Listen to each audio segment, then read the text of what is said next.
I'm Haley Williams of the Buffalo Buttes, and you're listening to the Xperience Hockey Talk.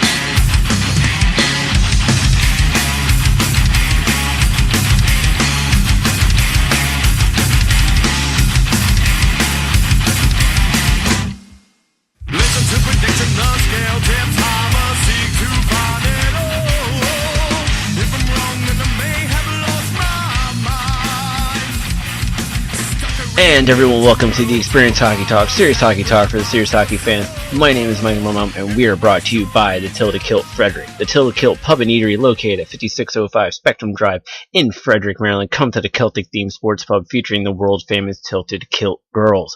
For more information on the Tilda Kilt Frederick, visit them on Facebook today. And today, December 12, 2015, we are looking back at the week that was the NHL, the Washington Capitals, and the NWHL. And first, we're going to start with December 5th, the Washington Capitals at the Winnipeg Jets. The lineup was first line, Alex Ovechkin with Nicholas Backstrom and TJ Oshie. Second line, Andrei Burakovsky with Evgeny Kuznetsov, Justin Williams. Third line, Jason Chimera with Jay Beagle and Tom Wilson.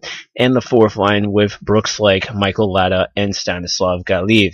And the defensive pairings featured Nate Schmidt with John Carlson, Carl Alsner with Matt Niskanen, Dmitry Orlov with Taylor Chorney, and Braden Holtby starting in net.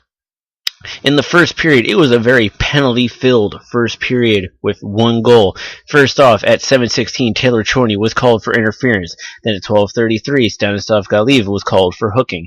Then at 13:57, Jason Chimera was called for tripping. Then at 16:39, Alexander Burmistrov was called for delay of game. And at 18:57, you had multiple penalties, with Tom Wilson getting a double minor for roughing, Mark Stewart for roughing, Jacob Trouba for fighting, which was a 5-minute major, and Michael Latta also 5-minute major for fighting. Then at 19:53 on the power play, Andrew Ladd scored his 8th goal of the season from Brian Little, his 12th of the season, and Dustin Byfuglien, his 10th assist of the season. Which, going into the first intermission, Winnipeg was up 1-0 over the Caps. They outshot the Capitals 17-6. Faceoffs were 9-8 in favor of Washington. Hits were even at 10 apiece, and the Capitals were 0 for 1 on the power play, whereas Winnipeg was 1 for 4. Then, going into the second period, Chris Thorburn was called for tripping at 1:41. Then Evgeny Kuznetsov was called for hooking at 7:58. Anthony Peluso was then called for roughing at 14:13, which then led into a power play goal at 14:25 from Nicholas Backstrom with his 9th of the season, from John Carlson with his 15th assist of the season, and Andrei Burakovsky with his 5th assist of the season. Then at 15:16, Chris Thorburn was called for roughing. Washington had tied the game going into the second intermission at 1 apiece. Shots were 25-20 in favor of Winnipeg. Faceoffs were 21-20 in favor of the Washington Capitals. Hits were 16 apiece, and the power play was 1 for 4 for Washington and 1 for 5 for Winnipeg. In the third period, there is nothing of note. So going into overtime, it was tied 1-1. Shots were 34-32 in favor of Winnipeg. Faceoffs were 31-28 in favor of Washington. Hits were 25-23 in favor of Washington, and the power play was 1 for 4 for the Caps and 1 for 5 for the Jets. And then in OT, Mark Scheifele scored his 10th of the season at 4:40 from Jacob Trouba with his 5th assist of the season, and Blake Wheeler with his 18th assist of the season. There was some skepticism on this goal, whether it was offsides or not. I unfortunately only saw replays. It didn't look offsides to me personally. I don't know. I wasn't watching the game at the time as it was happening. I was unfortunately out of town when this game happened, so that's why you're getting no analysis on each period or after the game. But at the end of the game, it was Winnipeg 2, Washington 1. Shots were 38-36 Washington. Faceoffs were 32-31 Washington. Hits were 26-23 Washington. And on the power play, it was still 1 for 4 for the Caps and 1 for 5 for the Jets. Then going on to December 8th, the Detroit Red Wings versus the Washington Capitals.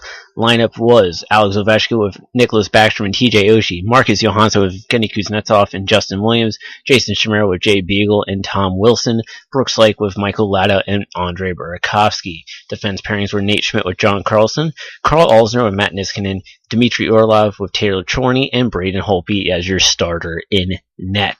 In the first period, it got off to a quick start with 43 seconds into the game. Justin Williams scored his 8th goal of the season from Evgeny Kuznetsov with his 19th assist of the season, and Marcus Johansson his 9th of the season. Then Nicholas Kronwall was called for slashing at 9:30, but then at 15:40, Henrik Zetterberg scored his 5th of the season from Dylan Larkin with his 11th assist of the season. Then Washington and Detroit were tied at 1 apiece going into the first intermission. Shots were 11-8 Washington. Faceoffs were 10-8 Washington. Hits were 8-7 Detroit. And the Capitals had the only power play of the period going 0-for-1. Analysis, it was a good start for the Caps. Really great opening shift for the Caps as it got them on the board less than a minute into the game. However, a minor breakdown in their own zone costed them as they entered the first intermission tied at 1 apiece. Then, in the second period, Tomas Jurko scored his first goal of the season from Joachim Andersen and Luke Glendening at 3:16 into the second. Detroit then got a penalty with Jonathan Ericsson was called for tripping at 14:46. Detroit was up 2-1 going into the second intermission. Shots were 28-15 Washington. Faceoffs were 22-14 Washington. And hits were 19-13 Washington. And the Caps were 0-for-2 on the power play. And Detroit had yet to have one. Then, going into the third period, analysis for the second period. The Caps outshot the Red Wings 17-7 in the second period, but it didn't amount to much as Detroit scored the only goal and go into the second intermission with the lead. Caps need to get back to playing their game as they were, yes, out shooting them, but they weren't really playing their game. Going into the third period, Mike Green was called for holding at 6:29 into the third. Then at 10:23, Brandon Smith was called for hooking, which then led to the power play goal by Alexander Ovechkin, his 13th of the season, for Marcus Johansson, his 10th assist of the season, and Nicholas Backstrom, his 14th assist of the season, and that was scored at 10:51. Going into overtime, it was tied 2-2. Washington outshot Detroit 39-21. Had 29 face-off wins to Detroit's 24. Out-hit Detroit 28-20, and had 1 goal on 4 power play opportunities for the Caps, where Detroit had none. Then going into overtime, Alex Ovechkin was called for hooking at 2:35, and then Gustav Nyquist was called for slashing at 4:41. Going into the shootout, Detroit had Gustav Nyquist and Pavel Datsyuk both shoot and miss, whereas Washington in the first 2 rounds had TJ Oshie and Evgeny Kuznetsov both score to win the game for the Washington Capitals 3-2, with the Caps outshooting Detroit 40-23, winning 32 faceoffs to Detroit's 26, out-hit the Red Wings 28-20. Red Wings were 0-for-1 on the power play, and the Capitals were 1-for-5. This was a solid game that saw the Caps dominate in almost every category. Big thing is the Caps need to get their power play clicking. Going 1-for-5 is not acceptable. Also, I'm happy to see Tom Wilson is now getting third-line minutes, but let's keep him there and let him grow his game. That is a key critical thing. You want your younger guys to grow into their game and become better players, and then eventually not be playing 4th, 3rd line minutes, but 1st and 2nd line minutes instead. And with that, we're gonna go to break, and when we come back, we'll be doing the NWHL report.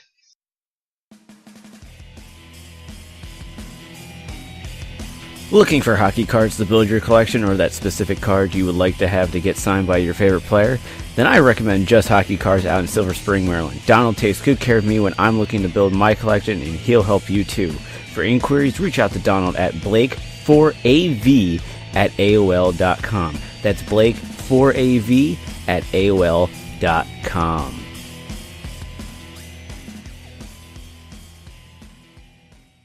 And ladies and gentlemen, welcome back to the Xperience Hockey Talk, serious hockey talk for the serious hockey fans, and it is now time to do the NWHL report, which is brought to you by AwesomeCon. AwesomeCon, which is June 3rd through 5th, 2016 at the Walter E. Washington Convention Center in Washington, D.C. Come see special guests like Adam West, Burt Ward, Marina Baccarin, and many others. For more information, please visit awesome-con.com. And going into this past weekend's games, on Saturday, December 5th, the Buffalo Beauts went and played the Boston Pride in Boston after a 3-game losing streak, which saw them struggle to score. The Pride exploded for 5 first-period goals, including 2 from Jillian Dempsey, en route to a 7-6 victory over the Buttes. Hillary Knight, Jordan Smelker, Emily Field, Rachel Lanes, and Amanda Pelkey also lit the lamp for Boston. Devin Skeets continued her hot streak, scoring Buffalo's first hat trick in franchise history. In the Pride 7-6 win over the Buttes, it saw Boston outshoot Buffalo 50-21. Then the next day, Sunday, December 6th, you had the Buffalo Buttes versus the Connecticut Whale in a low-scoring game in Stamford. The Connecticut Whale improved to 7-0 on the season, defeating the Buffalo Buttes in a shootout 3-2. The Buttes led early with a goal from Megan Duggan 51 seconds into the game. Then Shelley Bram scored at 6:30 of the second period to put the Buttes up 2-0.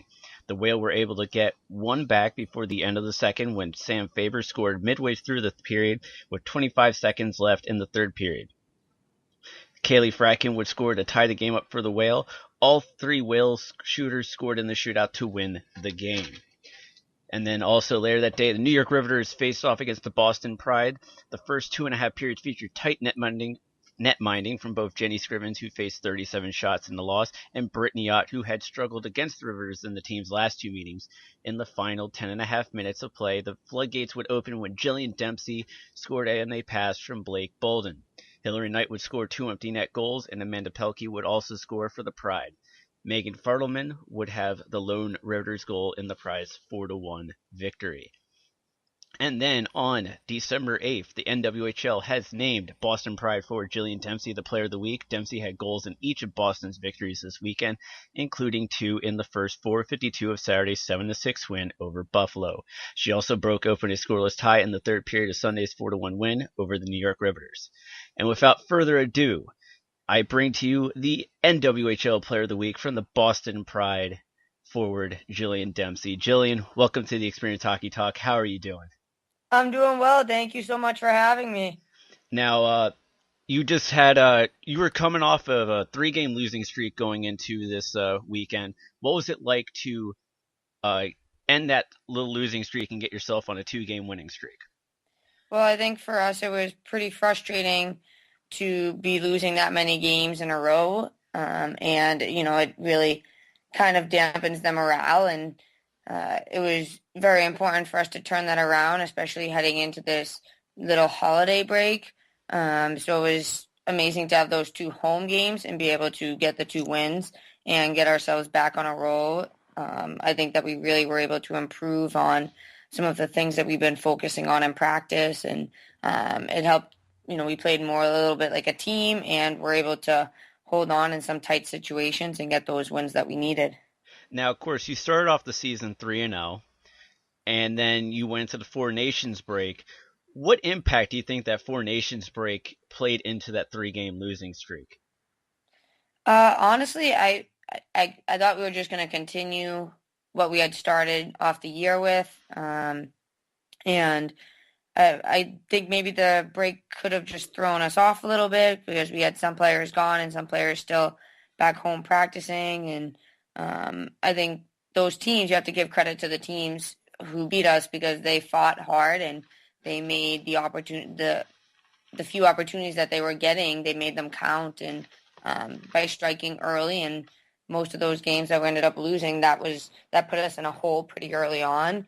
And it's always tougher to fight back when you're starting the game in the first 5 minutes down a goal. So I think the break threw us off a little bit from that rhythm, and it took a couple of losses to really get us to bear down and tighten up on the little things and work harder to get back on our win streak. Now, right now, yourself and the rest of your team, the Boston Pride, are up in Minnesota right now, getting ready to face off against the Minnesota Whitecaps in an exhibition series. What is the focus for you and the Pride going into this exhibition series with the Whitecaps? Well, we're excited because these are going to be incredibly competitive games.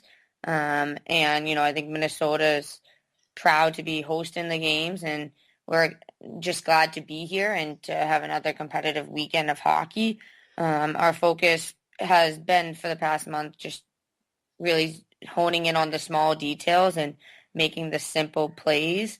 and everybody doing their job.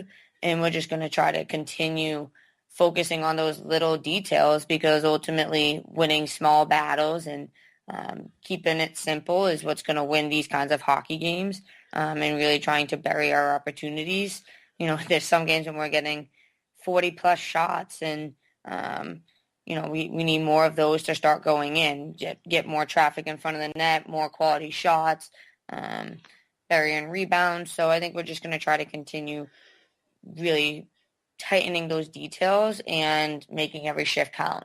And what do you think this exhibition series with the Whitecaps means to the NWHL? Well, it's exciting to just be branching out of league play with there being only 4 teams in the NWHL.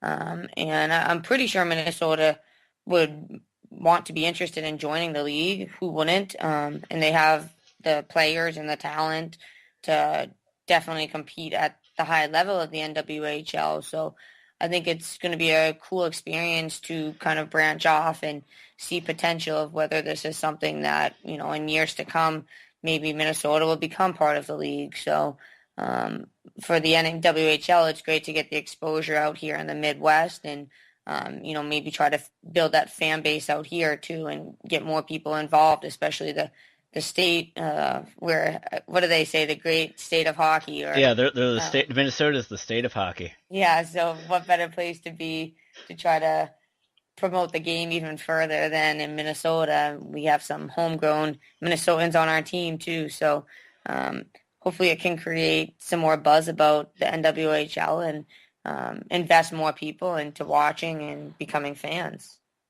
Now, obviously, the next day after you were named Player of the Week, the NWHL announced that Dunkin' Donuts is the first official corporate sponsor of the National Women's Hockey League. This is a multi-year deal that was announced. Dunkin' Donuts is now the official coffee and quick service restaurant of the NWHL. And through the partnership, Dunkin' Donuts will coordinate youth hockey clinics with team representatives in each market throughout the season. What do you think that means for not just the teams, but for the league as a whole? Well, it's incredible. I had no idea that that was even in the making. So when it kind of came out on Twitter and everybody started talking about it was just amazing to be like Dunkin' Donuts is sponsoring our league.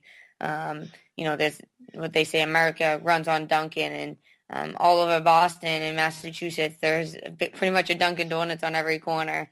And you constantly see people holding their Dunkin' Donuts cups, and I think they're very deeply involved with the Red Sox and the Patriots and maybe the Bruins. I'm not 100% sure. I know they listed in the presser that I got, like they listed all the teams, like the Washington Capitals, which is down where I'm at. Oh, I did not. I didn't even Yeah, know. they definitely do it with the Washington Capitals down here. There's several teams, not just NHL. It's also NBA and Major League Baseball, like you mentioned with the Red Sox and the Yeah. Patriots. Um, and of course, the Dunkin' Donuts logo will be featured on all team jerseys, signage on the league goalposts, and behind each bench, and advertising on the website and for each team website. Now, I'm a little nitpicker. I'm not a big fan of advertising on jerseys, but when I saw the patch and it was this little tiny thing, I was like, okay, I can handle Yeah. the little tiny patch. I can't go with Europe's style of advertising on Oh, jerseys. yeah, that's too much. But And yeah, then, it's pretty incredible though because like now we're getting grouped in with all of these high level sports teams and for the league to be grouped in with the end of NHL and NBA and the NFL, it's amazing and it's a great first step for us to like be involved with all of these professional men leagues and hopefully creating some opportunity there. now, of course, yesterday, moving on, because we have time restraints, unfortunately. Yeah. Yesterday was the NWHL All-Star Draft, where Hillary Knight and Emily Falzer selected their teams for the All-Star game. Yep. For Team Knight, she selected Casey Bellamy, Kelly Stack, Kaylee Fratkin, Janine Weber, Jamie Leonoff, Alyssa Gagliardi, Jordan Smelker, Brianne McLaughlin, Shelby Bram, Amanda Pelkey, and Jordan Brickner. And Team Falzer selected Brianna Decker, Megan Duggan, Kelly Stedman, Nana Fujimoto, Megan Bozek, Gigi Marvin, Blake Bolden, Brittany Ott, Cheyenne Darkangelo, Emmy Field, and Zoe Hickle. That's a mouthful and a lot of Boston Pride players at the same time. Yep. Seeing that half the All Star roster is Boston Pride players, what does that make you think going into the fan voting that is currently ongoing? That started yesterday, Friday, December 11th, and is going until Monday, December 14th. What do you think about that? How does that hurt your chances, being how your team has the most players already in the All Star game? Well, I mean, it's so exciting that there's an NWHL All-Star game happening. I think people are, really involved, and it's cool to see that that's going to be happening. And I had no idea that there even was fan voting. So to be in that mix is, I'm pretty humbling. Just to be mentioned with some of the names, and it's great to see. What I think it was 11 Pride players. And like we have a very talented, skilled team, and it's I'm proud of all those players having the opportunity to be in, and I would love to be able to join them because it sounds like such a great experience, and it'd be so much fun. But we'll just have to see. I don't know. Maybe Now, you can now, work on some votes for me down in DC. now, keep this in mind. You have from yesterday, Friday the 11th to Monday the 14th, the vote via social media for the players that you want. There are 4 roster spots completely open, 2 on each team. You have players like yourself, Jillian. You have players like Haley Williams, Jessica Kuzumi, who scored the first NWHL goal in history of the league, Devin Skeets, Kelly Babstock, Madison Packer, and many others to choose from. So it's a pretty competitive field just right alone Oh, for, definitely. just with some of the players that I named. So, because Devin Skeets, second player to get a hat trick in the league history, first in Buffalo Buttes. Again, Jessica Kazumi, the first goal in league history. So you got some heavy competition. So Oh, I real, know. Yeah, some great players in that mix, and good friends with a lot of them. Jessica Zumi played with her for a couple of years, and uh, she's a real incredible player, and she goes so hard. And so it was kind of amazing to see her get that first historic goal because she's been through so much in trying to develop and get women's hockey to this point. now, moving on, there were 2 player safety hearings yesterday as well. Uh, One was for Molly Engstrom of the Connecticut Whale, who was suspended for 1 game for delivering an illegal check. Actually, let's not even call it a check. It was a left hook to the head of Buffalo Buttes forward Megan Duggan. Um, Molly ended up getting a 1-game suspension, and I'm just gonna say, I mean, I watched the video. You probably saw the video as well.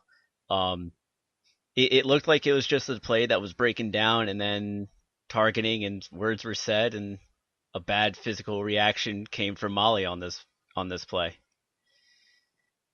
Yeah, they sent out the clip. It was a little bit startling to see that it was just a straight up punch to the face. But I think that the disciplinary committee, it's good to see that they're cracking down and they're going to be looking at plays that are dangerous or plays that involve some sort of fighting because obviously we don't want it to get out of hand like that play seemed to have gotten out of hand. I don't really know what went on there, and I wasn't at that game, but based on the clip that they showed, it was pretty unfortunate. Now, moving on to the game that you were a part of, the other player safety hearing that was held was for the hit that your teammate Zoe Hickle put on Taylor Holes of the New York Riveters that occurred near the benches. Now, unfortunately, Holes was injured on the play as she was hit into an open door as a result of a line change that was going on at your team's bench. Now, after the hearing, it was ruled that no further action would be taken on Hickle. It didn't look like she was doing anything with malicious intent. It was just like Right. she was taking the man or woman. But I felt that maybe she should have let up just a little bit, being how you're near the benches. There's a line change. You don't really try to nail the person into the boards when there's a line change going on. Right. As a result, there was a new rule change that is going into effect effectively this Sunday.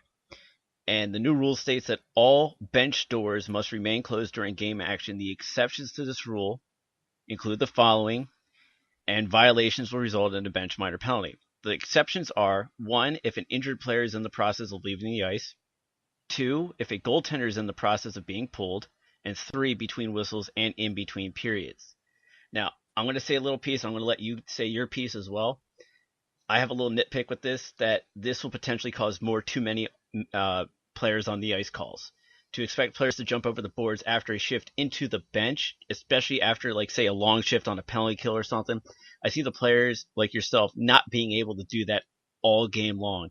And just to throw this out there, as an ice hockey player myself, I'm 5'11", and I can barely jump over the boards to get into the bench after a shift. So I want to put that in perspective right there. You know, I can barely do it. How are the league going to expect everyone else to be able to do this on a consistent basis every game and all game long? And I'm going to let you take away to kind of give your thoughts on this. Yeah, well, I think, I've been playing hockey for about 20 years now, and a Same here. a play like that I haven't really seen. That, there might have been one other where it's just kind of an unfortunate circumstance. There was definitely no malintent, and sometimes when you're going hard, you don't even realize that the door is open. You're focusing on your player. So I think it was just a kind of unlucky situation, and my mind right away after the rule change went to the same thing. Now there's going to be a lot of confusion trying to jump onto the bench, and it's just crowded, and the benches are already pretty full. So, it seems like based off of that one play, of course, it was unfortunate to see that the player who received the hit got hurt. But I think it was more of a freak accident versus something that happens frequently. So, and I was just about to say, was what happened a fluke? Yes. Yeah, I think but how often do we see this? It's not as often as people think. You may see this once a season, once every 2 seasons. Right. And like I said, I definitely think Hickle should have let up a bit, especially knowing that a line change was in the process, knowing where she is on the ice. Just to let up a little bit, not saying you have to let the player get by you, but not put him into the bench area. But only time will tell on how this rides out over these next couple of games. I had a little bit on player hearings, but due to time restraints, I'm going to actually start going into our wrap-up. Okay. So, which is, we're going to go into the standings real quick. We got Connecticut Whale in first place at 7-0-0 with 14 points, followed by Boston with 5-3-0 record with 10 points. The Riveters are in third with a 2-5-0 record with 4 points. And the Buffalo Beauts in last place with a 1-3-2 record with 4 points. On tap this Sunday, December 13th, you have the Connecticut Whale at the New York Riveters at 6:30 p.m. And of course, this weekend you have the Boston Pride playing the Minnesota Whitecaps in a exhibition series. And the New York Riveters will then be traveling after the game against the Connecticut Whale to Japan for an exhibition series as well. And then, of course, always for more information on the NWHL, visit nwhl.co or follow them on Twitter at NWHL_. And keep in mind, you have from yesterday, Friday, December 11th to Monday, December 14th to vote on your favorite players to get into the All-Star game that have not already been selected. And with that, I would like to say to Jillian, thank you so much for coming on the Xperience Hockey Talk. Yeah, thank you so much for having me. It was a pleasure. And with that, we're going to go to break.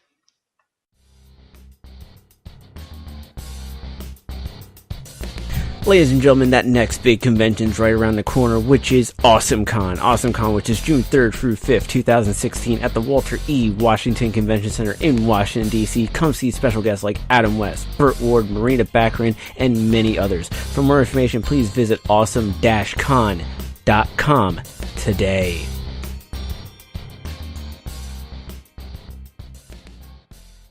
And ladies and gentlemen, welcome back to the Xperience Hockey Talk, serious hockey talk for the serious hockey fan. And we are now jumping into the Washington Capitals game against the Florida Panthers on December 10th. The lineup for the Capitals had Alex Ovechkin with Nicholas Backstrom and TJ Oshie, Marcus Johansson with Evgeny Kuznetsov and Justin Williams, Jason Chimera with Jay Beagle and Tom Wilson, Brooks Lake with Michael Latta and Chris Brown, who is making his NHL season debut for the season.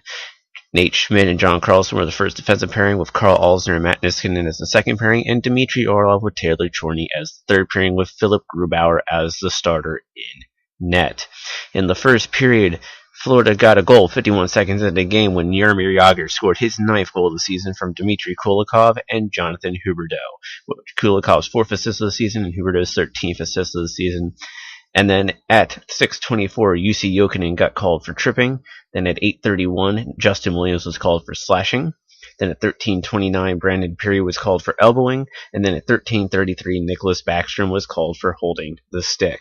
At the end of the first period, Florida led 1-0. Shots were 9-6 in favor of Florida. Face-offs were 11-6 for Washington. Hits were 11-5 for Washington, and both teams were 0 for 2 on the power play. This was not the best start for the Caps. You can tell the Panthers had more jump in their game. The Caps need to forecheck and create chaos in front of the Panthers' net going into the second period. And in the second period, at 1:28 into the period, Carl Alsner was called for holding. Then at 7:24, Alex Ovechkin was called for high sticking. On that penalty, the Florida Panthers were able to score on the power play at 9:16 when Brandon Peary scored his 6th of the season, assisted by Brian Campbell with his 9th and Vincent Trocheck with his 9th of the season as well. Then at 12:46, Dmitry Kulikov was called for hooking, and then at 17:50, Dmitry Kulikov was called for delay of game. Florida then was, at the end of the second, Florida was up 2-0, outshooting the Caps 19-5. Faceoffs were 23-21 in favor of Washington, and the hits were 23-8 in favor of Washington as well. On the power play, the Caps were 0 for 4, where the Panthers were 1 for 4. This was another not-so-great period for the Caps, starting the period off with a couple of penalties, which then leads to the Panthers' goal. However, shortly after the 10-minute mark of the period, you could see the Caps turning it around, but when power play opportunities were presented, the Caps did not capitalize. The Panthers are playing their game, and as a result, are winning this game going into the third period. And going into the third, 5:43 into the third period, Tom Wilson received a 5-minute major for boarding and a game misconduct. Then at 6:30, Dmitry Kulikov was called for tripping.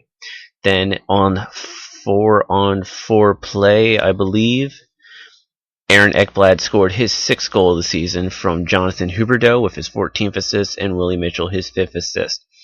Then Florida was called for slashing when Vincent Trocheck was called for the penalty at 15:04, and also at 15:04, Alex Ovechkin was called for cross-checking. At 15:35, goalie Al Montoya of the Florida Panthers was called for interference.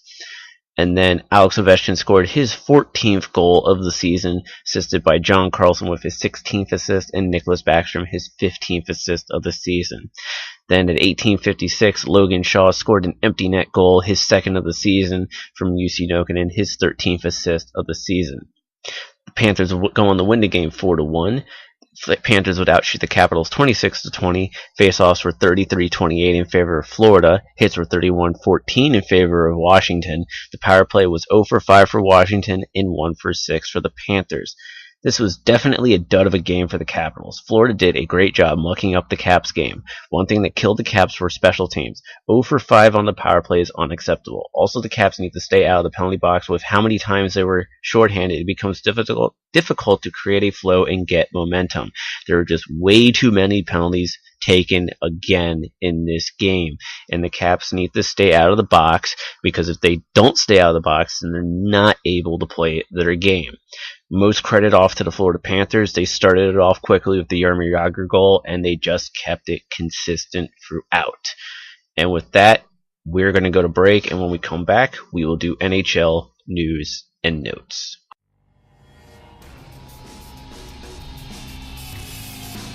Tilted Kilt Girl Brittany here. Need a place to watch the game? Come to the Tilted Kilt Pub and Eatery at 5605 Spectrum Drive in Frederick, Maryland.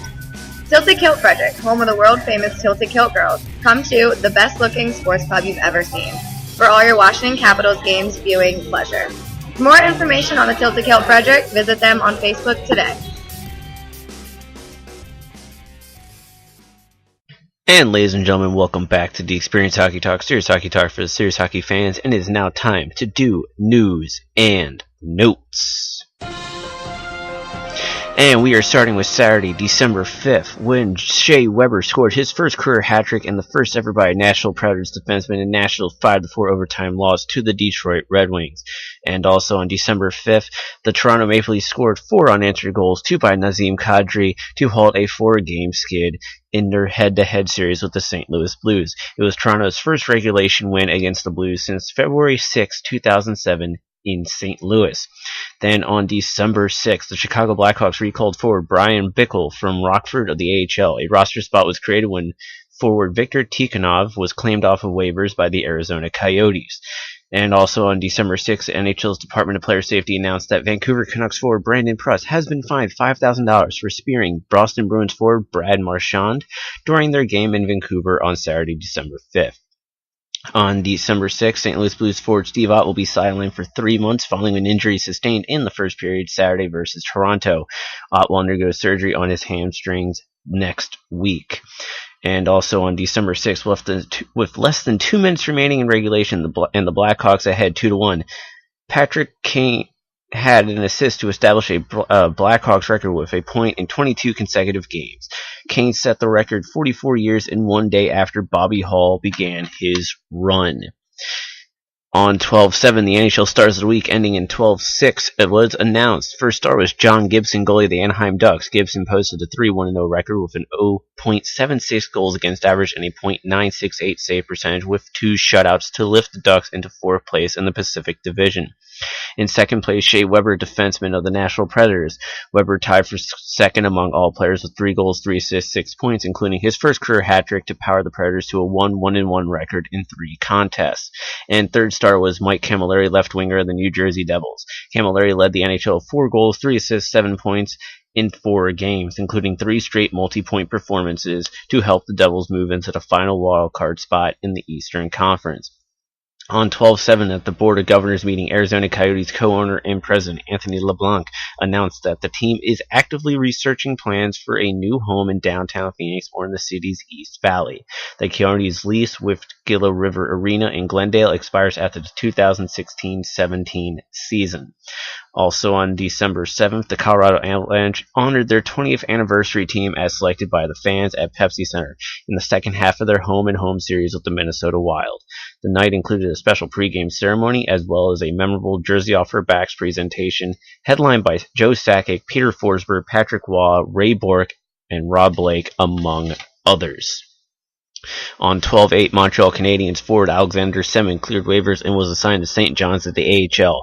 Semin, who signed a 1-year contract with the Canadiens over the summer after being bought out by the Carolina Hurricanes, has 1 goal and 4 points in 15 games.